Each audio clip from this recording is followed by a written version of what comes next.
2024 সালের জানুয়ারিতে আমাদের গুরুদেব বাবা আগরতলায় আসেন। খুব ঠান্ডা, তখন খুব কুয়াশা পড়েছিল। বাবা ট্রেনও অনেক, প্রায় 12 ঘন্টার উপরে লেট ছিল। খুব ঠান্ডা। বাবা যখন এসে পৌঁছলো, মানে বাবা তো এসেই নেমে রোদ্রের মধ্যে অনেকক্ষণ দাঁড়িয়ে থাকলো। মানে আমরাও খুব কষ্ট হচ্ছে, বাবাকে দেখে চোখে শুধু জল পড়ছে আমার।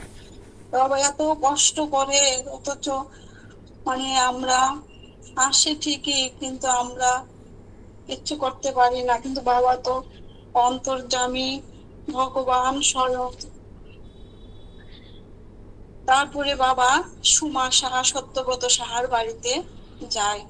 ওখানে গিয়ে বাবা তো দিব্যি, কোনো একদম উৎফুল্ল, কোনো রেস্ট নেই, সবার সাথে কথা বলছে। আর যারা আসলো ওরা বরঞ্চ টায়ার, ওদের যার যার জায়গায় বাড়িতে সে চলে গেল। কিন্তু বাবা তো দিব্যি বসে সবার সাথে কথা বলছে, কোনখানে অনুষ্ঠান হবে, বাংলাদেশের যে অনুষ্ঠান হবে সেই শিডিউল গুলো লিখে দিচ্ছে। আবার এই প্রোগ্রাম শুরু হলো, সন্ধ্যার সময় গানের আয়োজন করা হলো। বাবা একদম টায়ার্ড নেই। বাবা দেখে তো অবাক, আমরা তো বাবা যে স্বয়ং ভগবান তখন দেখেই বোঝা যাচ্ছে। তারপরের দিনও সেই একই রকম 3 দিন মতো চললো। তারপরে বাবা বাংলাদেশে চলে গেলেন।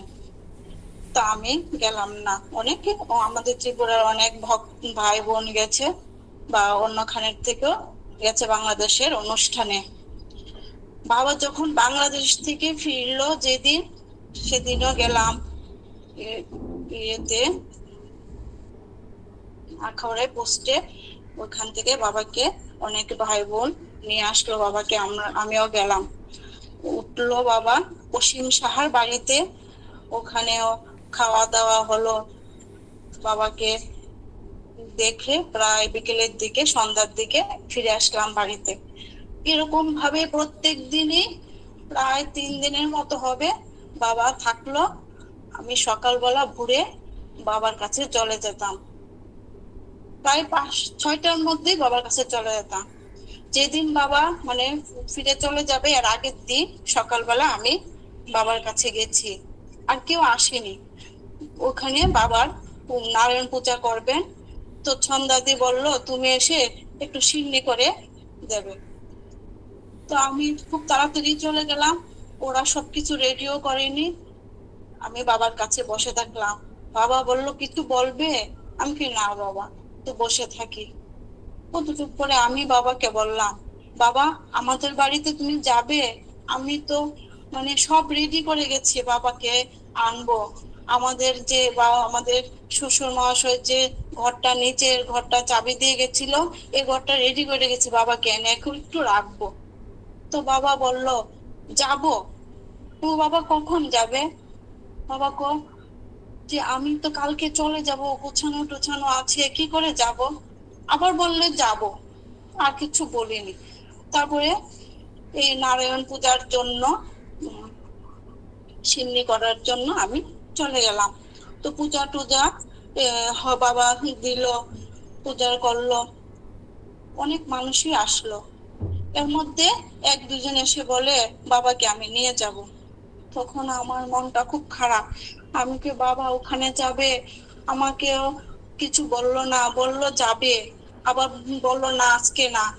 তো আমি বাবাকে দেখলাম সবাই পূজা করছে, বাবার চরণ ধোয়ালো। আমিও চরণ ধুয়ে আমার শাড়ির আঁচল দিয়ে বাবার চরণটা মুছলাম। বাবা আমার দিকে তাকিয়ে থাকলো। বাবা তুমি আমাদের বাড়িতে যাবে? হ্যাঁ যাব যাব বলা মাত্রই আমি একটু সিন্নি প্রসাদ নিয়ে দৌড়ে বাড়িতে চলে আসি। আমাদের বাড়িতে এর আগের দিন খুব বৃষ্টি হয়েছিল, বাড়ির উঠানটা একদম বাজে অবস্থা।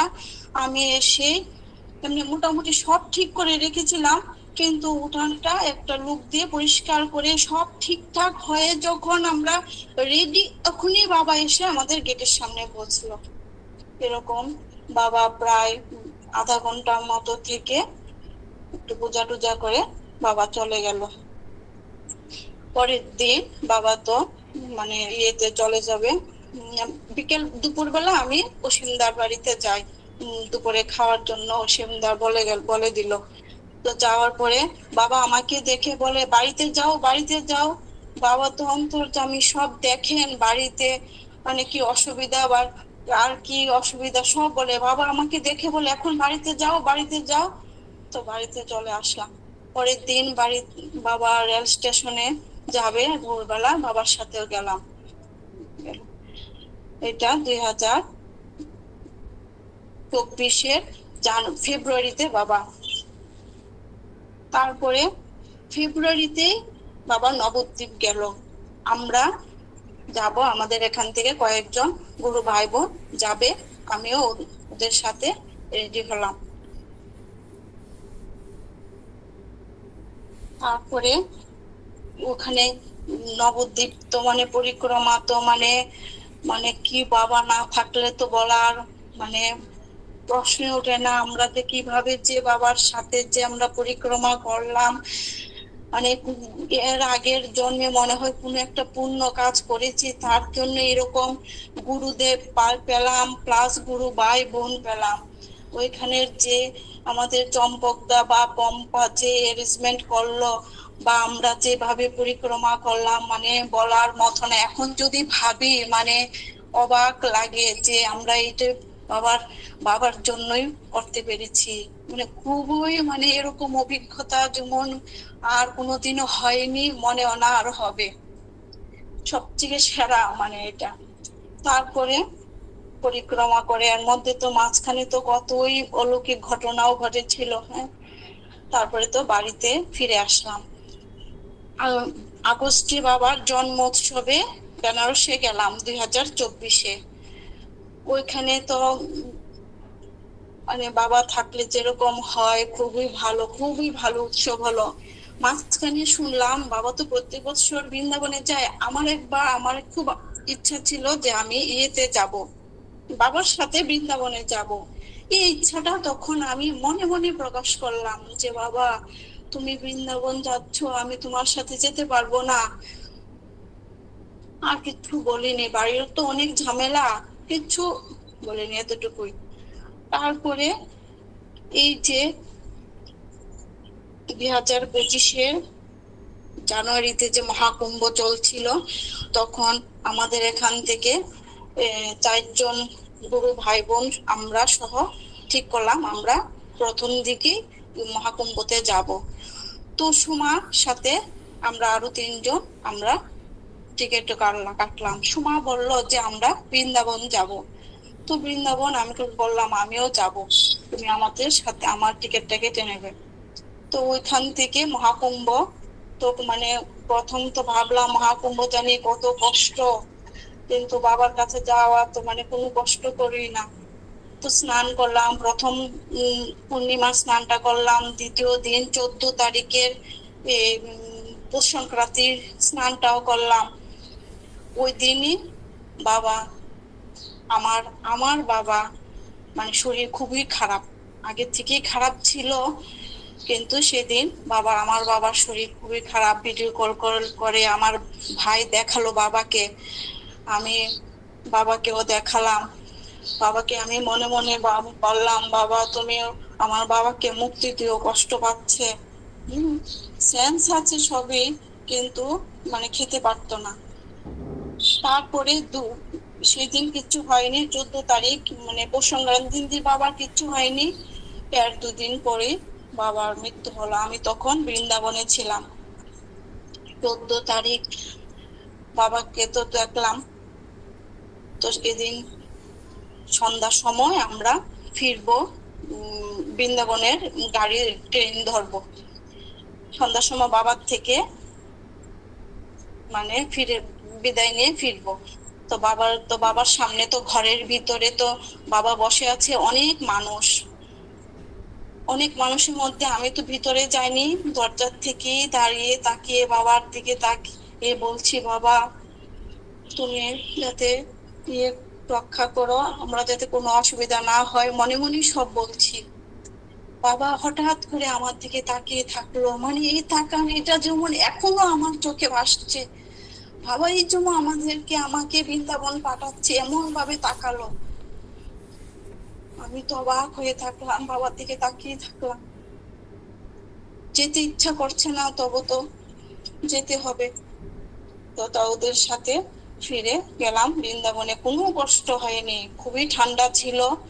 পরিক্রমা করলাম সম্পূর্ণই, মানে কোনো একটা গড়িয়ে মঠে গিয়ে উঠলাম আমরা 4 জন, সম্পূর্ণ বৃন্দাবন পরিক্রমা করলাম, করে কোনো অসুবিধা হয়নি, বাড়িতে ফিরে আসলাম।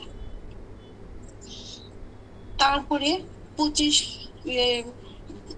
বাড়িতে এসে শুনলাম যে বাবা এপ্রিলে ইয়েতে যাবে, বৈষ্ণব দেবী যাবে, কাশ্মীর যাবে।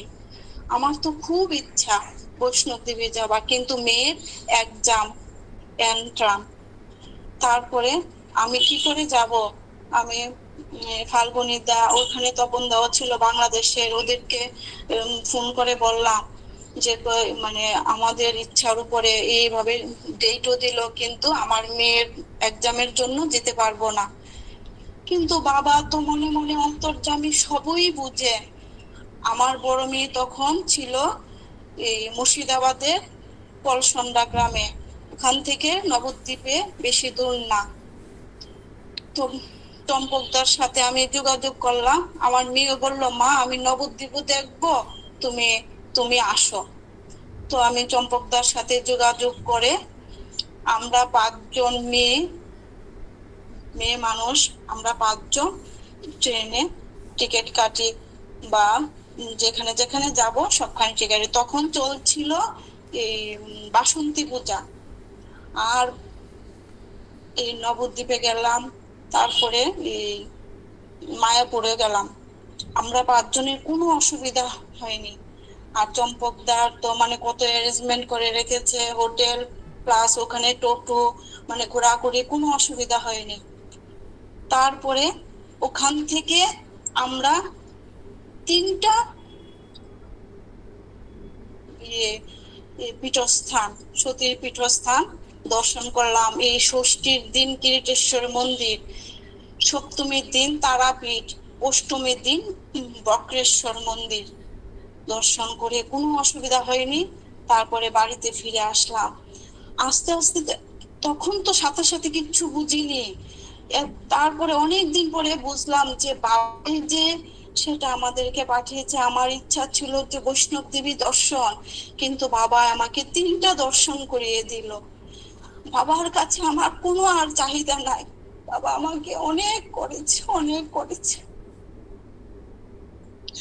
আমার লাইফটাকে পুরা সেট করে দিয়েছে।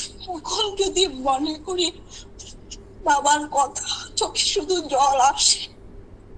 কিছুদিন আগে প্রত্যেক দিন যখন এরকম সময় পূজা দেই, আর শুধু বাবার ছবিতে দেখে কান্না করি।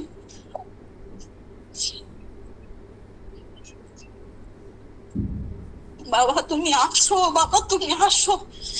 একদিন পূজা দিতে দিতে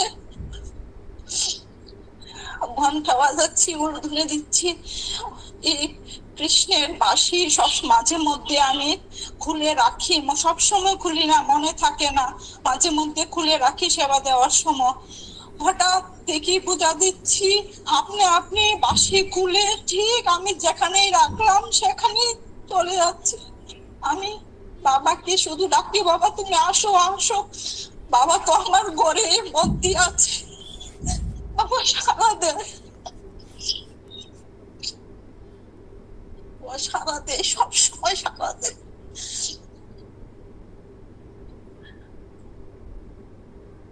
আমার মেয়ে, একটু বলি, আমার মেয়ে পলসন্ডা গ্রামে থাকে, ওখান থেকে আসা যাওয়া খুব কষ্টকর। আমি মেয়ে যখন পলসন্ডা গ্রামে পোস্টিং হয়েছে, বাবাকে সাথে সাথে ফোন করে জানায়, বাবা এরকম খানে পোস্টিং হয়েছে, কোনো অসুবিধা হবে না, থাকো। কিন্তু যেখানে থাকে সেখানে থাকার কোনো প্রবলেম নেই, খুবই মানে মানে ভালো জায়গা, কোনো অসুবিধা নেই। কিন্তু আসা যাওয়াটা প্রবলেম।